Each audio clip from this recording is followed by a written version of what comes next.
Medinipur medical college হাসপাতালে প্রসূতি মৃত্যুতে চরম উত্তেজনা। আপনারা সকলেই জানেন গতকালই এই ঘটনা সামনে এসেছিল এবং সেখানে আমরা দেখতে পেয়েছিলাম যে মেদিনীপুর মেডিকেল কলেজ চত্বরে যে ঘটনা ঘটে সেখানে প্রসূতির মৃত্যু হয় স্যালাইন দেওয়ার কারণে।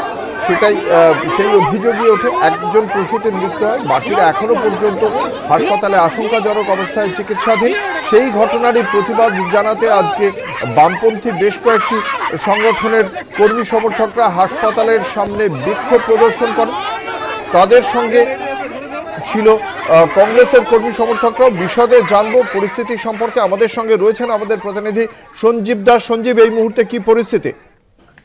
অঙ্কুর, এই মুহূর্তে পরিস্থিতি একদম নিয়ন্ত্রণে, কারণ প্রচুর পরিমাণে পুলিশ দেওয়া হয়েছিল। সকাল থেকে উত্তেজনা হবে এরকম একটা আশা করা হয়েছিল, কারণ বিভিন্ন সংগঠন থেকে আগামীকালই ঘোষণা করা হয়েছিল যে আজকে মেডিকেল কলেজে বিক্ষোভ দেখাবে তারা। তো তাই সেই মতো পুলিশ, মেদিনীপুর কোতোয়ালি থানার পুলিশ যথারীতি সকাল থেকেই প্রচুর পরিমাণে পুলিশ দিয়ে পুরো হাসপাতাল চত্বর মুড়ে দেওয়া হয়েছিল। এবং প্রথমে বাম সংগঠনের এসএফআই এবং ডিএফআই সংগঠনের ছেলে মেয়ে উভয়ে কিন্তু এসে বিক্ষোভ দেখা এবং চরম বিশৃঙ্খলা, পুলিশের পক্ষে হিমশিম খেয়ে যেতে হয় বিশৃঙ্খলা আটকানোর জন্য। তবে গেট ভেঙে কিন্তু কেউ ভেতরে প্রবেশ করতে পারেনি, গেটের বাইরেই বিক্ষোভ দেখা থাকে এবং হুলুস টুলুস পড়ে যায় সেই এলাকার মধ্যে।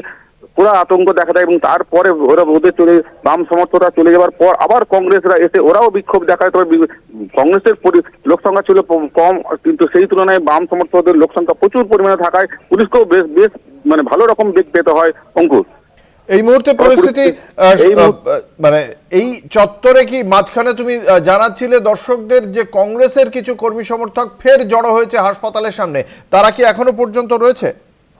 হ্যাঁ অঙ্কুর, এই মুহূর্তে কংগ্রেসের কিছু কর্মী সমর্থকরা জড়ো হয়েছিল।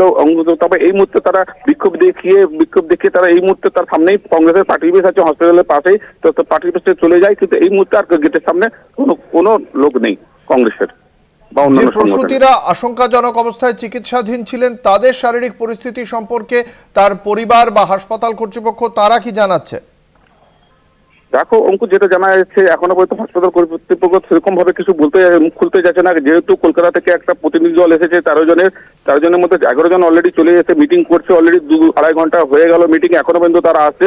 তাই হসপিটাল পক্ষ থেকে কিন্তু এখনো পর্যন্ত কোনো এই ব্যাপারে মুখ খুলতে চাইছে না। তবে পরিবার সূত্রে যেটা জানা যাচ্ছে যারা আশঙ্কাজনক অবস্থায় ভর্তি ছিল তাদের একজনের কিন্তু অবস্থা খুবই খারাপ অবস্থা, সেন্সলেস অবস্থাতেই আছে, সে কথাটা বলছে না।